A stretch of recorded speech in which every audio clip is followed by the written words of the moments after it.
Joseph Caldwell had suggested this trip into Burns No. 2 cave because it had been a very dry summer and the entrance siphons were still open.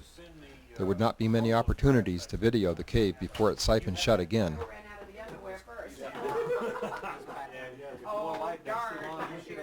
I just want to double check. I'm short. Doing some now and then. Our trip today starts out with everyone looking over the map in order to decide where to video and where to survey. The entrance to Burns Cave is about 1 mile from Lonnie's house. It's an easy walk, but with four-wheel drive vehicles we get to ride to within 100 yards of the entrance. There is about 2 miles of known map passage in Burns Cave, most of which is large walking trunk passage. However, the entrance section is always filled with water, which makes wetsuits a required attire. Oh, it's a big decision. You're going out on a big date, huh? What am I going to wear tonight? Well, I don't want to clash, and I'm matching, so I should too. So I should. With the blue tag. Blue and black is the color of the day. That green hat has got to go, folks. Yeah, this is It totally clashes. It totally clashes. Yes. Dry bags are used to keep our zoot suits and other clothes dry while we go through the very, very wet entrance series. Once we get to the large walking passage, we will change into our dry clothes. Nice looking boots there. Yeah, thank you. It's taken years to get. Ooh, those feel good. But you dampened them up though, Yes. so they would Yeah, so they would go on easier, yes. huh? Yeah. Not instead of dampening the enthusiasm, we dampen the boots. There you go. Ooh, nice socks. I like your color much better. They've got special toes. All right.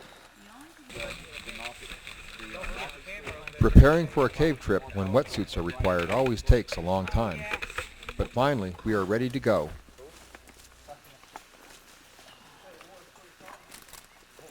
Stay in place, but yours looks like. Burns Cave was first entered on April 6, 1991 by Ron Simmons, John Shaywin, and others. As is normal, the entrance passage was siphoned shut, so Ron and company used diving gear.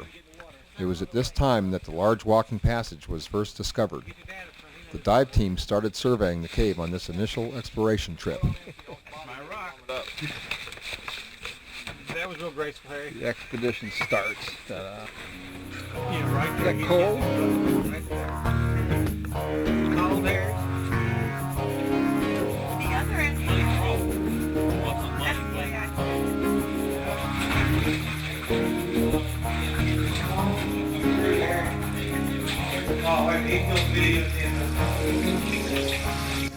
As can be seen, you get wet immediately upon entering the cave. The first of 3 low spots in the entrance series is about 200 feet from the entrance. The water in this section is not deep. However, it is somewhat of a challenge to stoop walk over the large pieces of breakdown that comprise the floor in this part of the cave.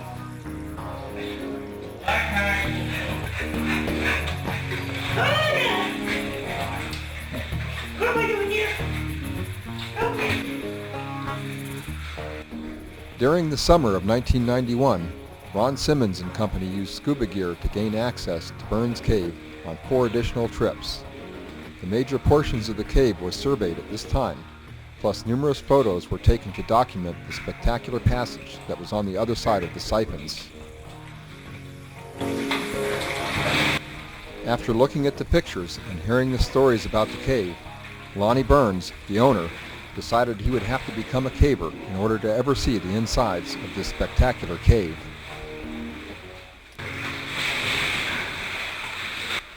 In 1995, Harry Brandel and Bob Kirk discovered that the siphons were open due to the very dry weather.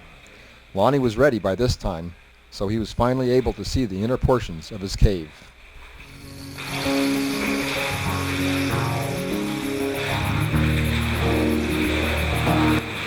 This wide lake room was the first section where the water was deep. In some places it was over our heads. The first low spot is just up ahead.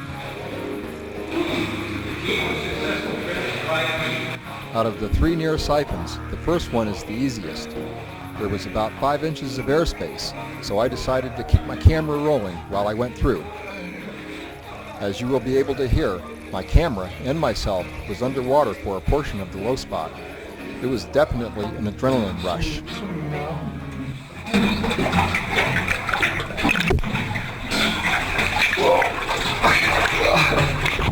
Wait a minute.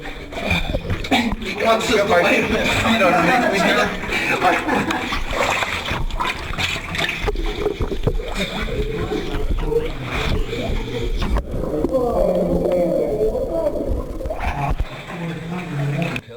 After filming the first near siphon, everyone was getting pretty cold. We decided it was time to blast through all the low spots and head for Dry Cave. Just come over to my right.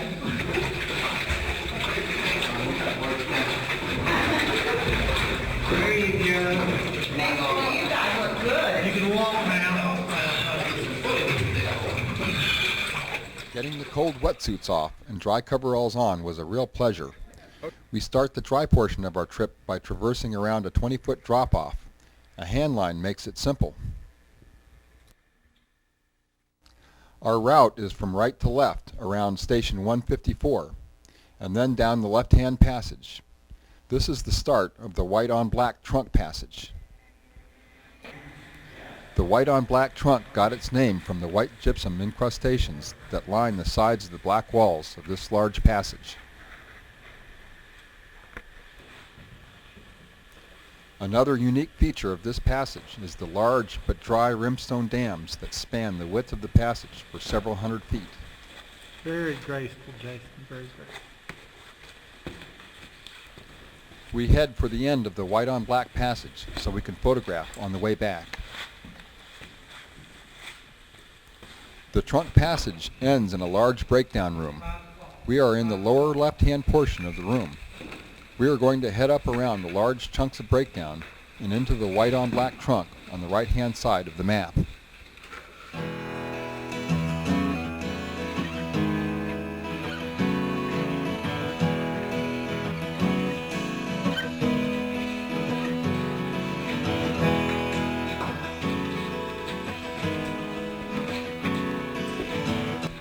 These large flows of dripstone are very old and dry, but they are still somewhat slippery from the layers of dust that have accumulated over the years.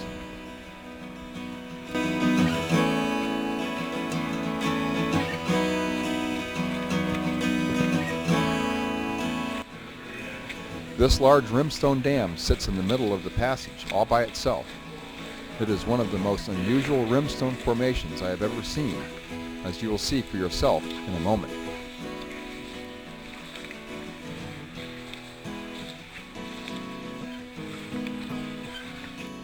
The pit is about 20 feet deep. There is no way down without rope or ladder, but it is pretty obvious that there are no leads at the bottom. This feature shows prominently on the map, taking up about half the width of the passage.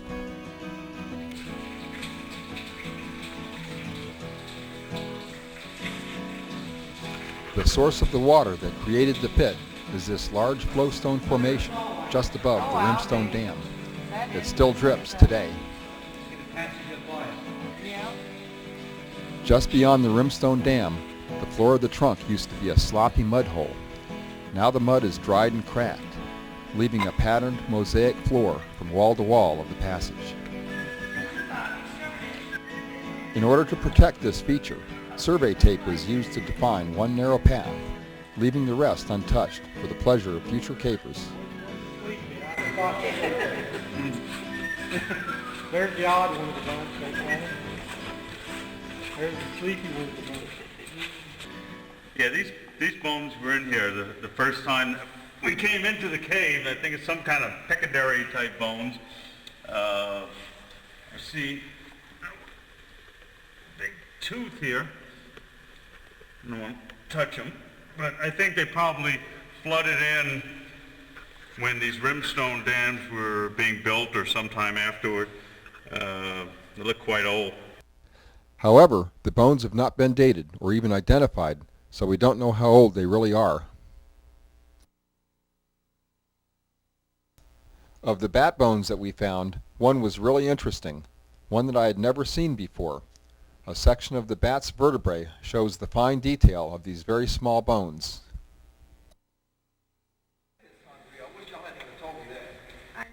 Back at the beginning of the white on black passage, we retrace our steps across the traverse. Our next goal is in a section of the cave, the F survey, where the passage dimensions are a bit smaller. One group will complete the survey of a couple of loops, while I take Ed Sogstad and Dave Sessler to video some of the prettiest formations in the cave. One down right below me. Yeah, cool. You want light on him? Sure. Cool. Oh, great. It is not easy getting to the formations. There are long sections of crawlway, narrow canyons to squirm through, and tight spots that require packs off. And then finally, there is a down climb that is best done with a length of webbing.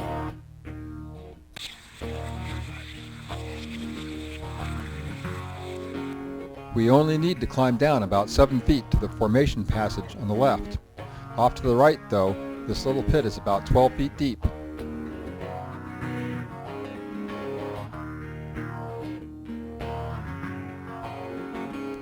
While we do video, Bob Kirk and Jason Brandel will be just around the corner putting in several bolts, trying to get into a high lead.